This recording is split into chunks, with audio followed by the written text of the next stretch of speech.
Vakar, mīļie draugi, pienācis laiks mazliet atkal pafilozofēt par dzīvi.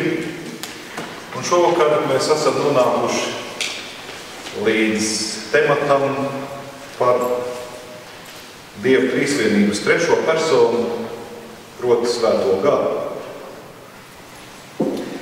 Kā jau mēs to runājam pagājušā reizē, runāt par Dievu vispār ir vai nu ļoti viegli, vai ļoti grūti. Grūti tādā ziņā, ka mūsu priekšstati un mūsu izpratne ir ļoti minimāla, ļoti nenoteikta, blāva.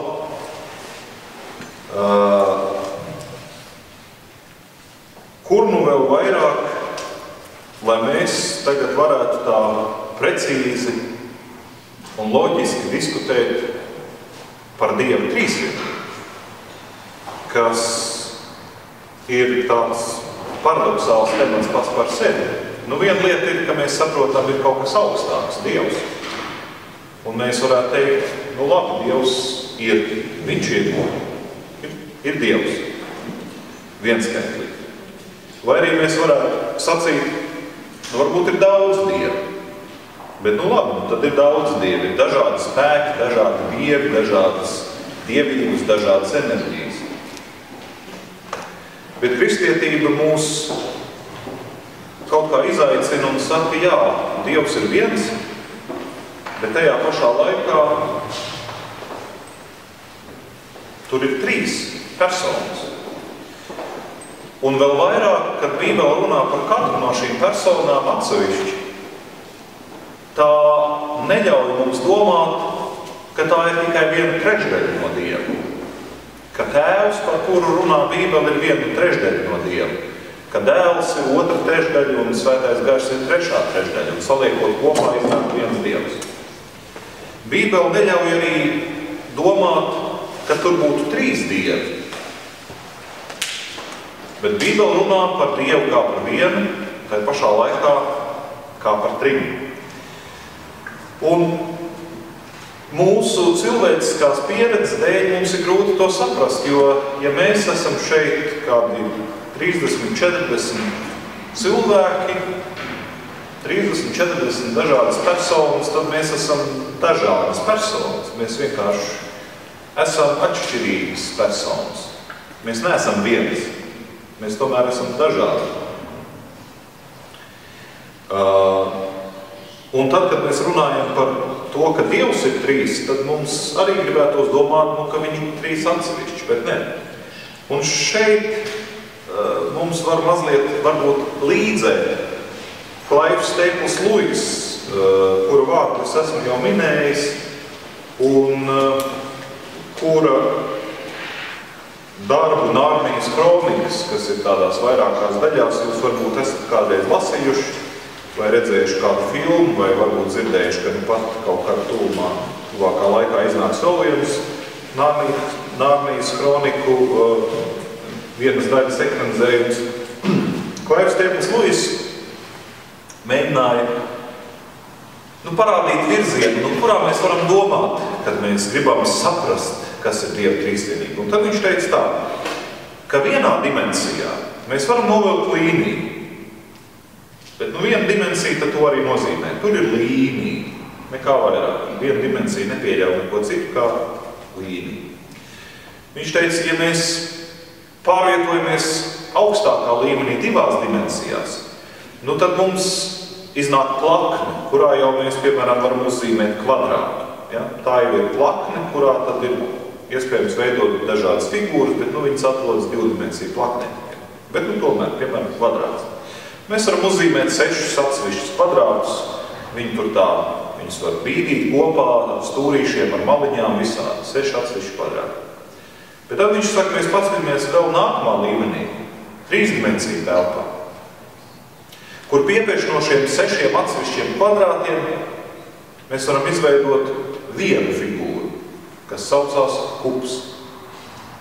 Un viņš saka, tas, kas nav iespējams zemākā līmenī, zemākās dimensijās, kļūst iespējams un iedomājams augstākās dimensijās. dimensijās. Viņš saka, ja mēs dzīvotu vienlīgi, ja mēs būtu tādi, kas dzīvotu vienā dimensijā vai divās dimensijās, mums nevarētu vienkārši ienākt prātā, kā kaut kāda veida kombinācija ir iespējama augstākā dimensijā.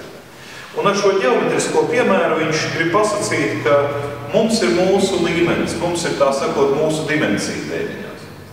Bet garīgā pasaule ir daudz bagātāka un Dieva esamība atrodas kaut kādā tādā plaknē vai tādā dimensijā vai tādā pasaulē, kur ir iespējams tādas kombinācijas, kas mums pat prātā nedrīkst ienākt.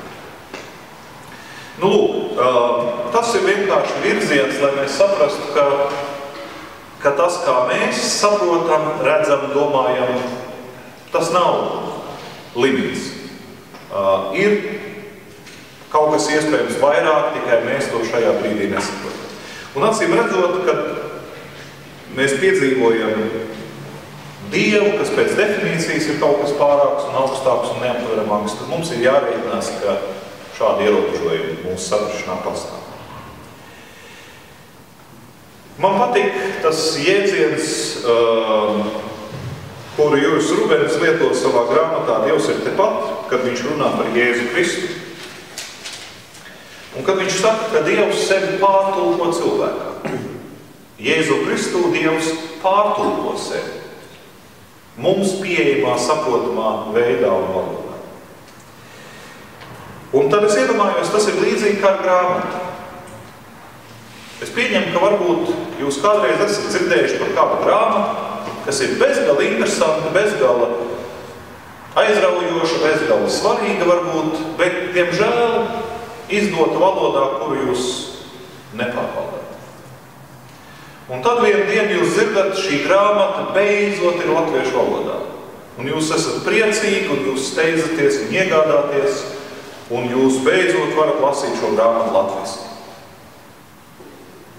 Tas ir tulkojums uz mums saprotamu valodu.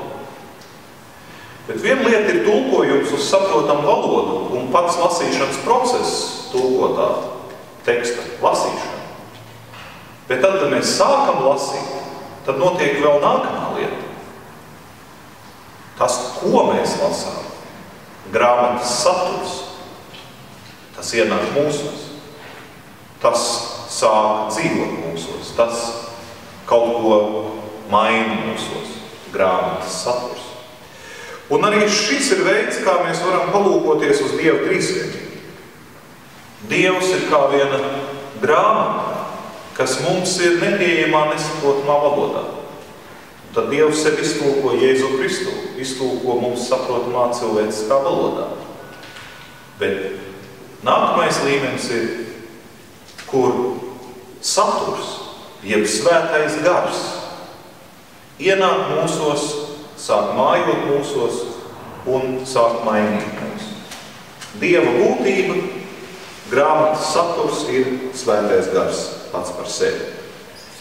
Grāmata vēlāk var pazust, neviens oriģināls vairs nav saglabājies, kopija ir tā nolasīta, ka lapas trūkst un lapas ir pazudušas un visādi citādi nodriskāti.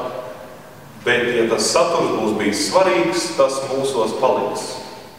Un mēs atcerēsimies šo saturu, mēs varbūt pat pratīsim to citēt no galvas, saturs būs mūsos paliks. Un līdzīgi ar Dieva trīsvienību. Oriģināla grāmata joprojām nesaprotama ķīniešu valodā, tulkojums sen ir pazudis, bet mēs esam izlasījuši. Un mēs zinām, par ko tur ir.